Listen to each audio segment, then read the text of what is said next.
Buenas tardes. Continuamos ahora con el capítulo 4 de este libro Introducción al cálculo de hormigón estructural, que está referido a proyectos de estructuras de hormigón y a conceptos básicos que tienen que ver con el tema de la seguridad estructural. Bueno, en cuanto a lo que es el proyecto de estructuras de hormigón, como en todo proyecto de este tipo, la primera etapa tiene que ver con la obtención de datos del problema, es decir, bueno, cuál es la obra que se va a realizar, la función, dónde va a estar ubicada, a qué carga va a estar sometida, etc. La segunda tiene que ver con el anteproyecto estructural, es decir, bueno, hay que definir, en función de todas las consideraciones anteriores, qué tipología de estructura se va a utilizar, con qué materiales se piensa realizar, hay que hacer un predimensionado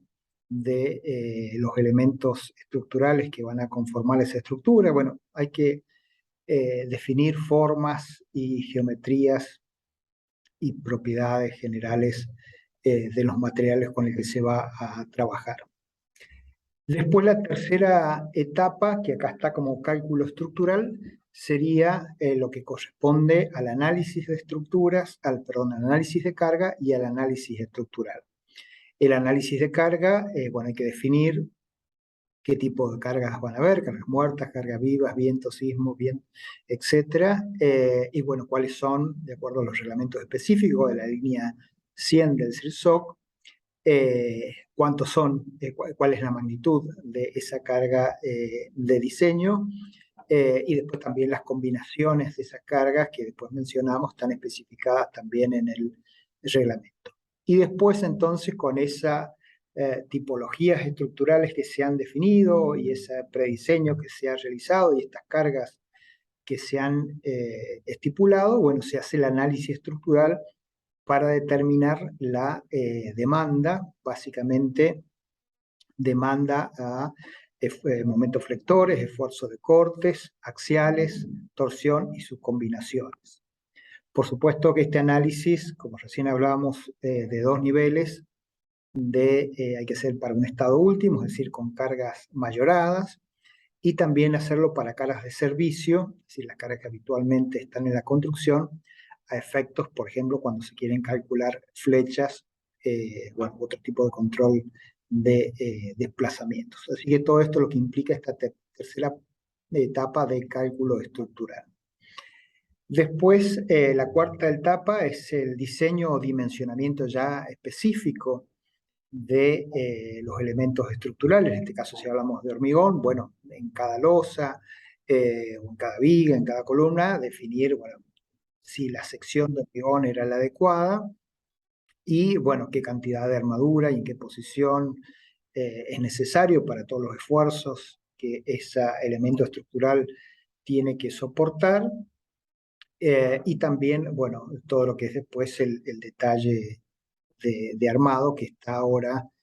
acá contemplado como la última etapa, donde entonces ya se realizan planos, donde están los gráficos de cómo, bueno, qué armadura corresponde en cada elemento estructural, con qué dimensiones, o sea, toda la información necesaria para que en obra se pueda construir esa, cada parte de la estructura de hormigón armado. Y por supuesto todo esto termina con la documentación técnica de la obra, donde básicamente, que está especificado también en el reglamento, donde básicamente se indica, bueno, todas estas situaciones que hemos estado mencionando, desde la característica del proyecto, bueno, todo lo que es el análisis de carga, la definición de las tipologías estructurales con las propiedades de los materiales, el análisis estructural, las consideraciones que se hicieron en el dimensionamiento, y después básicamente todo eso lo que sería una memoria escrita, y después lo que se complementa dentro de esta documentación con lo que son los planos de estructuras y los planos de detalles, que en este caso, bueno, incluirían todo el detalle de armado por las estructuras de hormigón armado. Así que eso rápidamente lo que sería el camino de un proyecto estructural, que es lo que se hace para una obra nueva. No está mencionado acá cuál es el camino que se sigue para una obra existente, pero bueno, también en el curso de estructura hormigón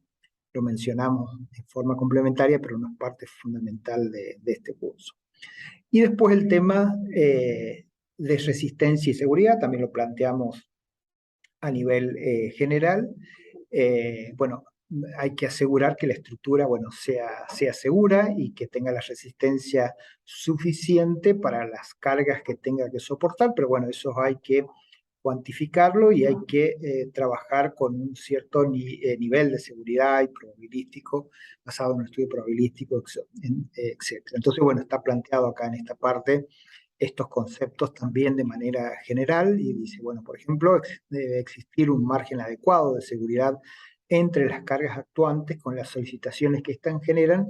lo que viene del análisis estructural, y la resistencia de los distintos elementos que componen la estructura.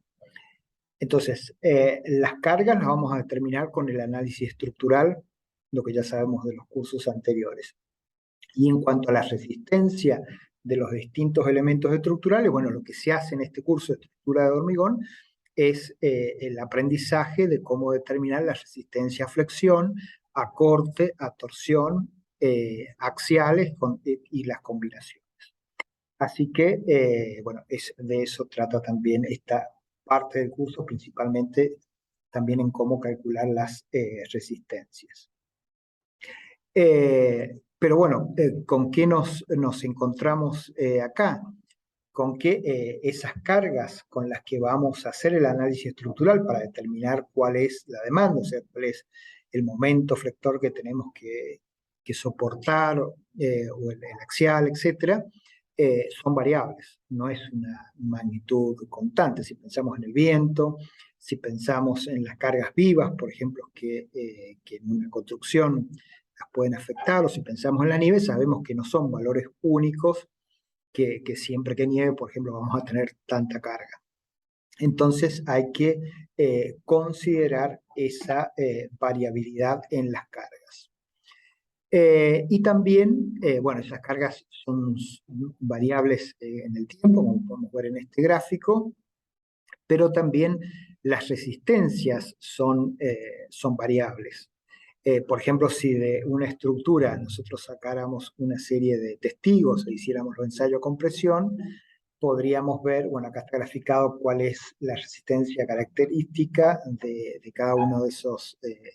o podríamos tomar cuál es la resistencia de rotura de cada uno de esos testigos, y acá el número de testigos que tienen, o de probeta que tienen esa resistencia. Entonces, bueno, con este valor de resistencia tendríamos una sola, en esta tendríamos 4, bueno, y así entonces hay una variación de la resistencia que la podemos representar por un diagrama de Gauss. Entonces, las resistencias de los elementos estructurales también es variable. Entonces, bueno, para evaluar el grado de seguridad de un elemento estructural, tenemos estas dos variables, que las cargas que producen son variables, la resistencia de los elementos que también es variable. Entonces, para asegurar un margen de seguridad específico, bueno, la inecuación de diseño es que, por supuesto, la resistencia sea mayor a las solicitaciones, pero eso, bueno, hay que cuantificarlo para tener una probabilidad de falla determinada. Entonces, acá tenemos graficada cuál es la variación que podríamos tener en las solicitaciones, que sería la demanda, y acá tenemos una gráfica de las variaciones que podríamos tener en lo que sería la resistencia o el suministro.